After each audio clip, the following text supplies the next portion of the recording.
নমস্কার, মানি মেকিং মাইলেজে যাত্রা আজকে আবার আমরা শুরু করছি 25 সেপ্টেম্বরে নিফটির অ্যানালিসিস দিয়ে। নিফটি আজকে ডে চার্টে রেড ক্যান্ডেল করেছে বা একটা বেয়ার ক্লোজিং দিয়েছে।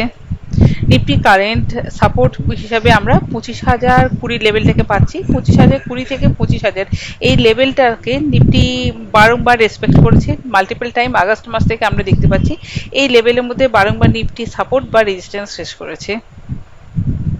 বাই চান্স এই লেভেলটাকে যদি নিফটি ব্রেক করে তাহলে আমরা একটা শর্ট টার্ম সেলে যেতে পারি।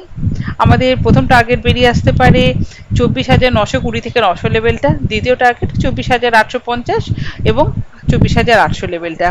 আর যদি এই 25,000 লেভেলটাকে নিফটি হোল্ড করে আর এই জায়গা থেকে একটা রিভার্স মুভমেন্টের চেষ্টা করে, সেই ক্ষেত্রে কিন্তু আমরা এই লেভেলে বাই অ্যান্ড ডিপের চেষ্টা করব।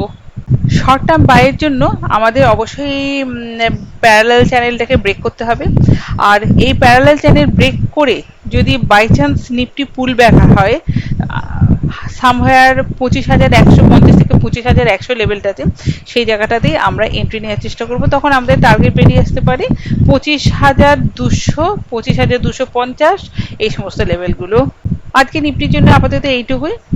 আমরা গতকাল যে স্টকগুলোতে কাজ করেছিলাম তার মধ্যে ছিল পলিপ্লেক্সে আমাদের এন্ট্রিটা হয়ে গিয়েছিল, আর আমরা লাস্ট ক্যান্ডেলে মুভমেন্ট রেস্ট্রিক্টেড বলে 1,093 কাছাকাছি প্রফিটটাকে বুক করে নিই। আর আমাদের দ্বিতীয় কালকে পিক ছিল কৃষ্ণা ডায়াগনস্টিক্স। কৃষ্ণা 875 এবং 890 এই দুটো লেভেলের মধ্যে কৃষ্ণা ডায়াগনস্টিক্স সেল করি, আর সেটাকে আমরা স্কোয়ার আপ করে নিই 868 কাছাকাছি। আমাদের অল্প বিস্তর কৃষ্ণা ডায়াগনস্টিক্স থেকে প্রফিট হয়েছে। আগামীকালও আমরা পলিপ্লেক্সে কাজ করতে পারি। পলিপ্লেক্স কিন্তু আমরা এবার সেল করে কাজ করার চেষ্টা করব। 1122 এবং 1108 এই দুটো লেভেলে আমরা পলিপ্লেক্স একটু সাহস করে সেল করব। আর সেল হয়ে গেলে আমরা 1128 স্টপ লস এই ট্রেডিংটাকে হোল্ড করব। আমাদের টার্গেট বেরিয়ে আসতে পারে 1103 এবং 1095।